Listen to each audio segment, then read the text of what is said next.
할렐루야. 예배에 나오신 성도님들을 주님의 이름으로 환영하고 축복합니다.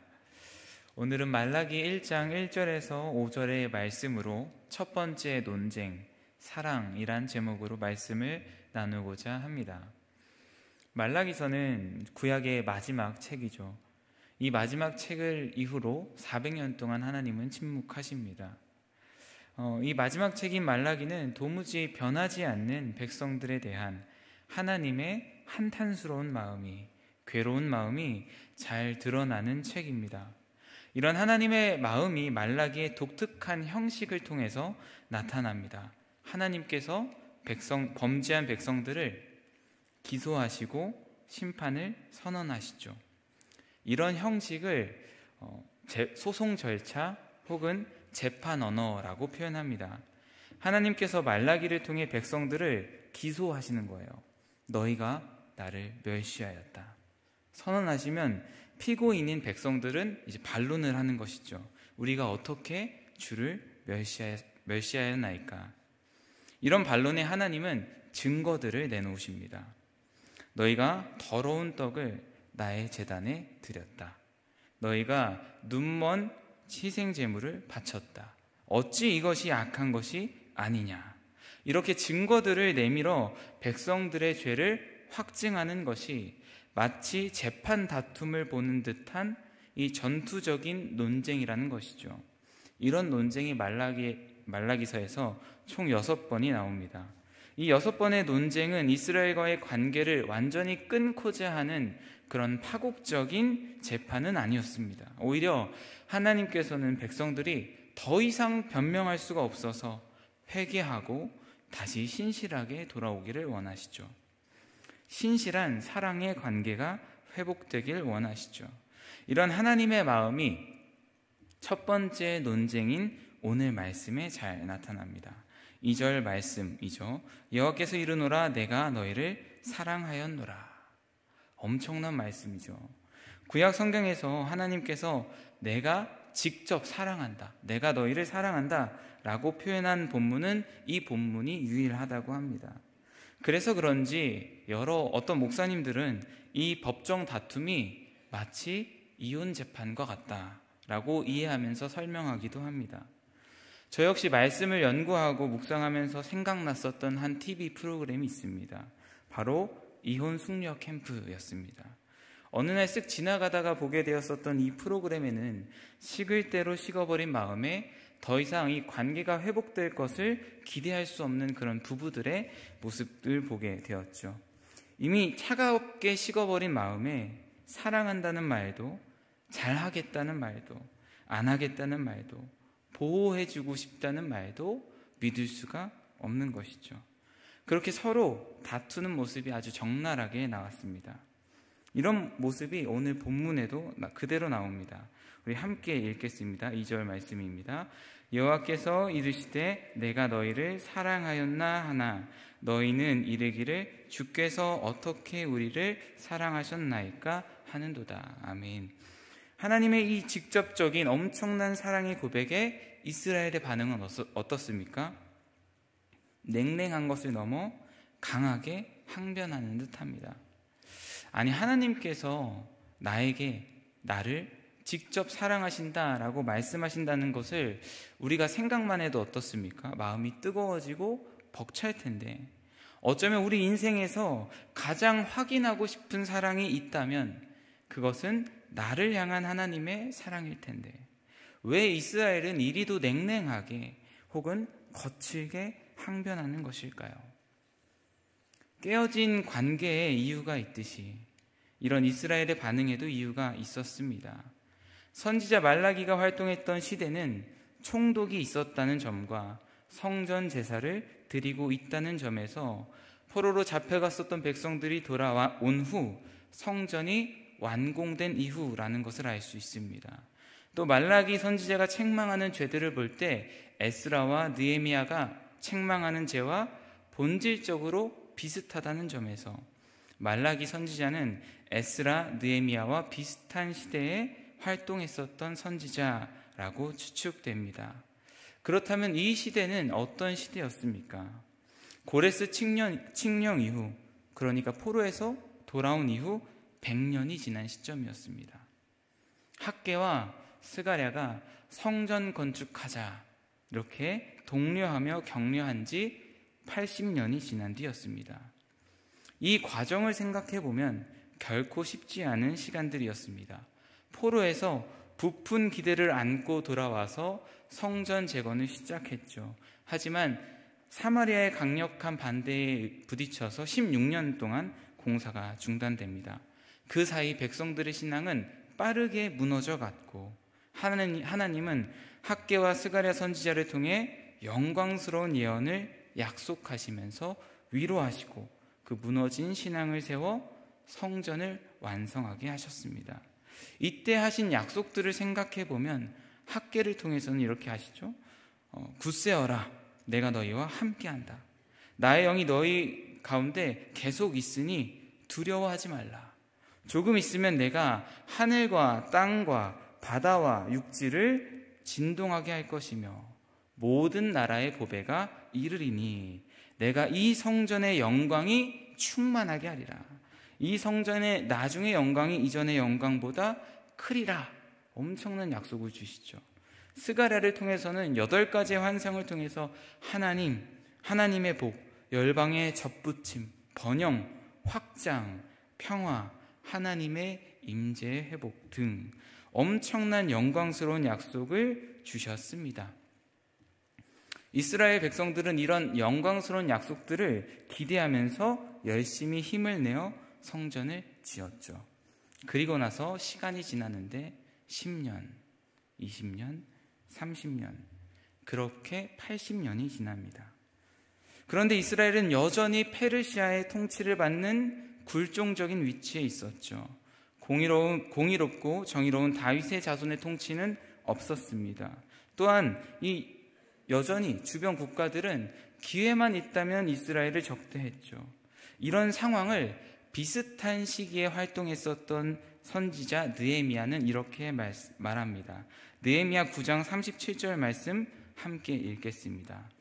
우리 죄로 말미암아 주께서 우리 위에 세우신 이방 왕들이 이 땅에 많은 소산을 얻고 그들이 우리의 몸과 가축을 임의로 관할하오니 우리의 곤란이 심하오며.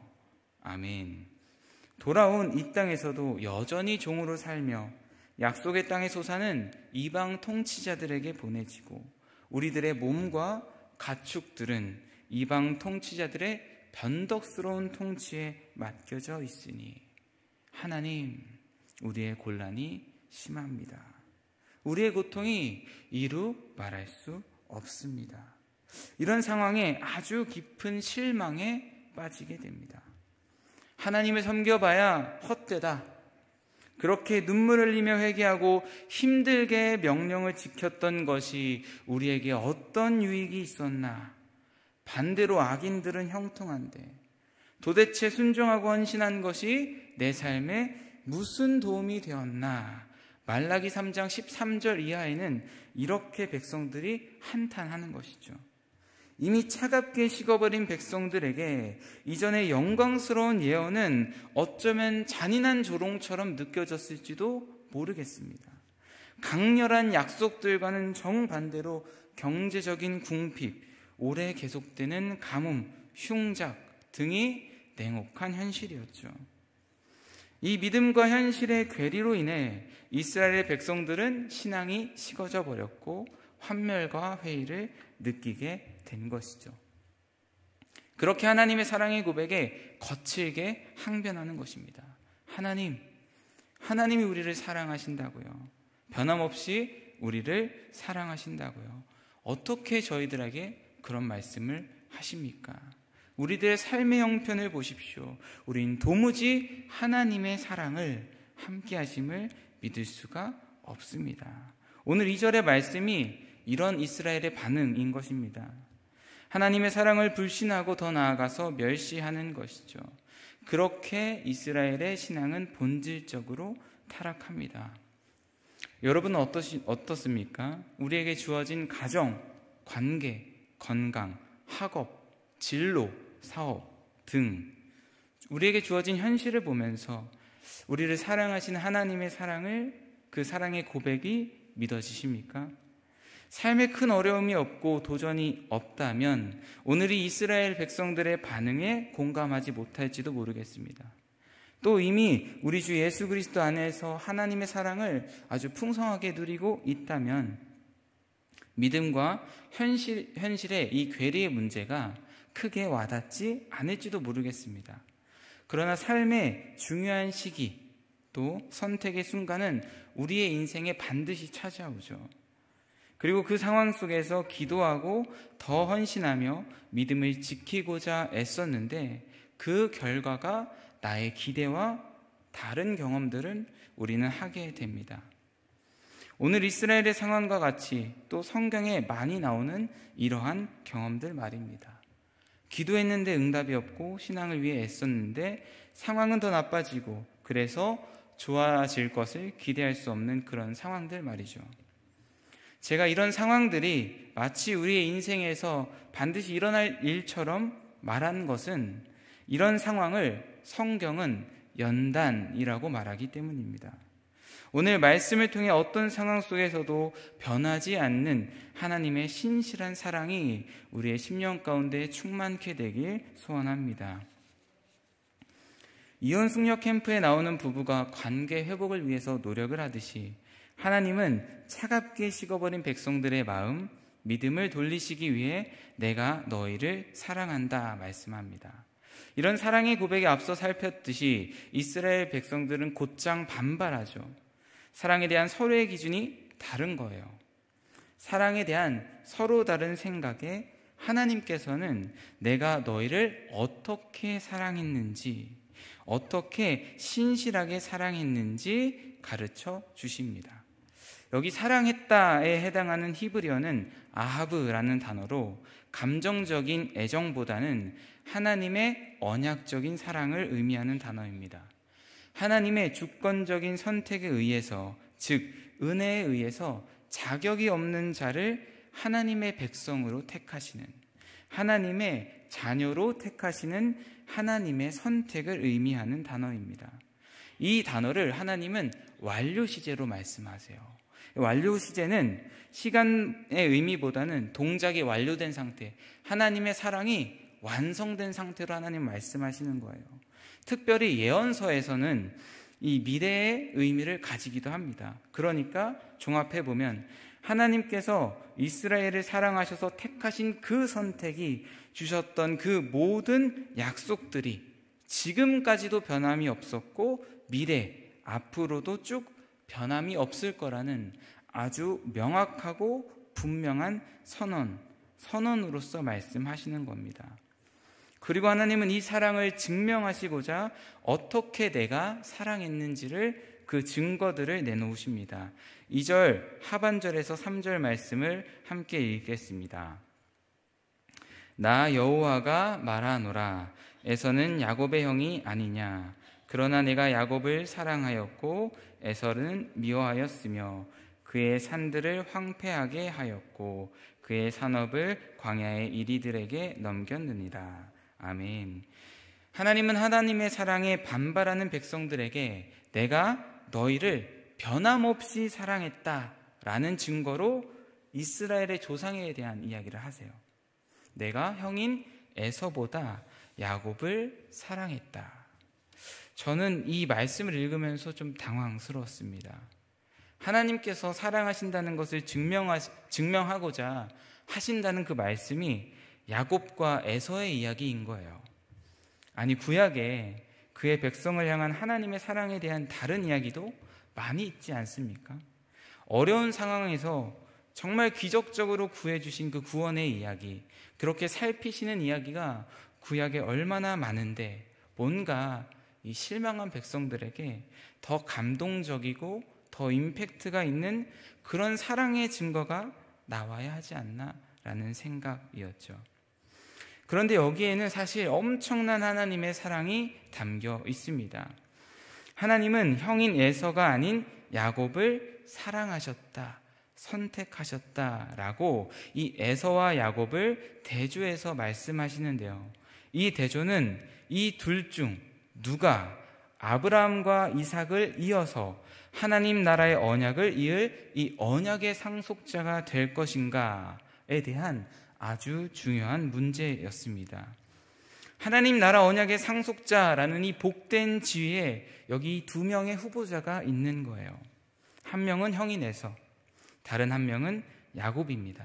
근데 사실 고민할 필요도 없죠. 에서가 야곱의 형이었다라는 이 설명은 아브라함과 이삭의 언약의 상속자로서 자격은 장자인 에서에게 있었다는 것을 의미하기 때문입니다. 또 인간적으로 볼 때 에서는 어떤 사람이었습니까? 날 때부터 몸이 붉고 전신에 털이 옷 같았다 말씀하는데, 이런 표현은 에서가 남자다운 아주 강인한 사람이었음을 드러내었죠. 이런 묘사와 같이 에서는 장성하여 사냥꾼으로 활동하며 한 가문을 이끌 만한 강인한 자로 성장합니다. 이삭도 이런 에서를 사랑하였고 불러서 축복하고자 했던 것을 생각할 때 가문을 이을 자격이 있는 자는 에서였습니다. 반면 야곱은 출생 때부터 형의 발 뒤꿈치를 붙잡고 나왔고, 성경은 이 강인한 인상의 에서와 대조하여 야곱을 조용한 사람, 그리고 털이 없어 몸이 아주 매끈매끈한 사람이다라고 말씀하죠. 인간적인 기준으로 본다면 야곱은 한 가문을 이끄는 자로서, 언약의 상속자로서 전혀 자격이 없는 사람이었습니다. 물론 야곱이 장자권을 사모해서 팥죽 한 그릇으로 사기는 했지만 성경은 이렇게 말씀합니다. 창세기 25장 23절 말씀입니다. 함께 읽겠습니다. 여호와께서 그에게 이르시되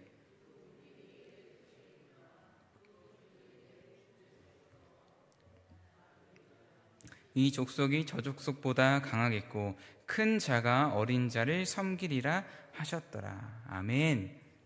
야곱이 장자권을 사기도 전부터 하나님은 큰 자가 어린 자를 섬기리라 라고 야곱을 선택하셨습니다. 이를 로마서 9장 11절에서는 이렇게 말씀합니다. 함께 읽겠습니다. 그 자식들이 아직 나지도 아니하고 무슨 선이나 악을 행하지 아니한 때에 택하심을 따라 되는 하나님의 뜻이 행위로 말지 않고 오직 부르시는 이로 말미암아 서게 하려 하사. 아멘. 하나님의 택하심은 그 자녀들이 나지도 않았을 때, 어떤 선이나 악을 행하지도 않았을 때 주권적으로 택하셨습니다. 왜 그렇게 하셨습니까? 하나님의 택하심은 어떤 행위가 아니라 전적인 하나님의 사랑, 은혜로 말미암는다는 하나님의 뜻을 세우기 위함이었습니다. 하나님은 아브라함의 언약의 상속자라는, 하나님의 백성이라는, 하나님의 자녀라는 이 엄청난 축복을 어떠한 자격도 없는 야곱을 택하셔서 주신 것입니다. 받을 자격 없는 자에게 주신, 값없이 주신 하나님의 사랑, 은혜였습니다. 하나님은 이 자격 없는 자 야곱을 상기시키시면서 은혜로 택하시고 신실하게 이끄신 이 지극히 큰 사랑이 하나님의 사랑을 멸시하고 끊임없이 범죄하고 있는, 범죄 가운데 있는 이스라엘에게도 여전히 유효하다 가르치시는 겁니다. 믿음과 현실의 괴리 속에 의심하는 백성들에게 확신을 시키심으로 다시 사랑받는 자녀로 돌아오길 원하시죠. 이 하나님의 사랑이, 이 언약이 지금도 유효하다는 결정적인 증거는 야곱의 후손과 에서의 후손의 엇갈린 운명에서 드러났습니다. 4절부터 나오죠. 에서의 3절 하반절부터 나오죠. 에서의 후손인 에돔은 유다가 멸망할 때까지만 하더라도 이스라엘을 조롱하면서 약탈에 가담해서 이스라엘의 멸망에서 이 에돔이 이득을 얻는 듯 보였지만 이후에 바벨론의 침략을 받고 강한 민족으로서의 지위를 완전히 잃게 됩니다. 더 나아가 역사적으로 나바테아인의 침공으로 에돔 땅에서, 원래 살던 땅에서 완전히 쫓겨나서 에두메라고 하는 유다 밑에 땅으로 쫓겨나게 됩니다. 에돔 땅에 사는 반유목민이었던 이 나바테아인들의 양떼에게 뜯겨서 황폐하게 되고 그 성읍들은 폐허가 되었죠. 그 이후에도 4절과 같이 에돔은 자신들의 땅을 회복하고자 하지만 민족성을 완전히 상실하면서 몰락하게 됩니다. 반면 이스라엘은 어떻습니까? 자신들의 범죄함으로 말미암아 바벨론의 포로를 경험했지만 그럼에도 불구하고 하나님은 약속대로 돌아오게 하셨고 다시 성전을 짓게 하셨습니다. 백성들의 기대와는 다른 모습일지 모르지만 하나님은 포로 귀환과 성전 재건이라는 약속을 지키심으로 여전히 사랑하신다라는 이 사랑을 나타내셨죠. 사랑하는 여러분, 하나님께서는 이스라엘을 언약에 신실하게 사랑하셨습니다. 하나님께 수도 없이 반역하고 우상 숭배하며 범죄하는 백성들을 돌이키기 위해서 수많은 선지자들을 보내 이 깨어진 관계를 회복하고자 하셨습니다. 오늘 말씀에도 말라기 선지자를 통해 사랑을 선포하고 죄악들을 드러내므로 돌아오게 하십니다. 그리고 여기서 멈추지 않으시죠. 아담으로부터 시작한 이 깨어진 관계를 회복하기 위해, 죄로 인해 원수된 자들과 화목하기 위해 원수 같은 자들에게 자신의 아들을 십자가에 내어 주셨습니다. 사랑하는 여러분, 이는 아담이 범죄했을 때부터 주셨었던 구원의 약속이었습니다. 하나님은 이 구원의 역사 가운데 단 한 번도 잊으시지 않으시고 신실하게 이스라엘, 하나님의 백성들을 사랑하신 것입니다. 창조로 시작된 하나님의 사랑이, 언약이, 영원 불변한 신실한 사랑이 우리에게 주어진 것입니다. 바로 우리 주 예수 그리스도의 십자가 가운데서 완성되었죠. 지금 우리가 받은 그 사랑이 십자가 가운데 확증된 영원 불변하는 은혜의 사랑인 것입니다. 조건적인 사랑이 아닙니다. 사랑을 받을 만한 존재가 아니라 그 사람 자체를 사랑하시는 무조건적인 사랑입니다. 그렇기 때문에 하나님의 사랑은 우리의 어떤 상태나 조건에 변하지 않습니다. 이 하나님의 택하신 사랑은 영원히 변하지 않고 아들을 내어주기까지 사랑하셨다는 점에서 그 크기를 헤아릴 수 없는 큰 은혜인 것입니다.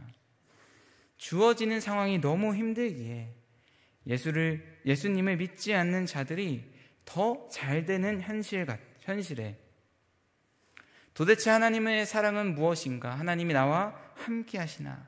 나는 사랑받은 자녀인가? 마음이 식을 때 이 십자가를 바라볼 수 있는 은혜가 우리 새샘교회 가운데 있기를 소원합니다. 오늘 말씀에서 하나님께서 사랑하신다는 증거로 야곱의 택하심, 이 택하심을 이스라엘에게 말씀하시는 데에는 이유가 있습니다. 지금 이스라엘이 생각하는 하나님의 사랑의 기준은 무엇일까요? 세상에서의 잘됨, 부유해짐, 더 강한 힘과 권력, 철저하게 이 세상의 가치를 기준으로 삼고 있는 것이죠. 그러니 포로에서 돌아왔음에도, 성전이 지어졌음에도 한탄하고 불평과 불만을 하고 있습니다. 하나님께서 택하셨으니 아무런 문제 없이, 방해도 없이, 대적도 없이 순탄하게 가야 한다는 그런 생각입니다. 이런 기준으로 보니 모든 것이 못마땅한 것이죠. 감사하지 않은 것입니다. 점점 더 성취되어져 가는, 전진하고 있는 이 하나님 나라의 언약을 보지 못하는 것이죠. 하나님은 이런 이스라엘의 시선을 언약으로 돌리기 위해 야곱의 택하심을 말씀하십니다. 참된 사랑이 무엇인지, 하나님이 택하신 야곱의 삶이 어떠했는지 그의 백성들에게 기억하게 하시는 거예요. 여러분, 야곱의 삶을 한번 생각해 보십시오. 그의 삶이 평탄하였던가요? 어떤 문제도 없고 대적도 없는 편안한 삶이었습니까? 사랑의 기준을 세상의 가치로 세운다면 야곱보다 에서가 더 사랑받은 삶이 아니었을까요? 그는 적어도, 에서는 적어도 부와 군대를 가진 강한 민족으로 번성하여 한 세월 자기 마음대로 살다가 간 사람 아닙니까? 반면에 야곱은 다사다난한 삶을 살았습니다. 창세기 47장 9절 말씀입니다. 바로에게 자신의 삶에 대해 이렇게 말씀하죠. 함께 읽겠습니다. 야곱이 바로에게 아뢰되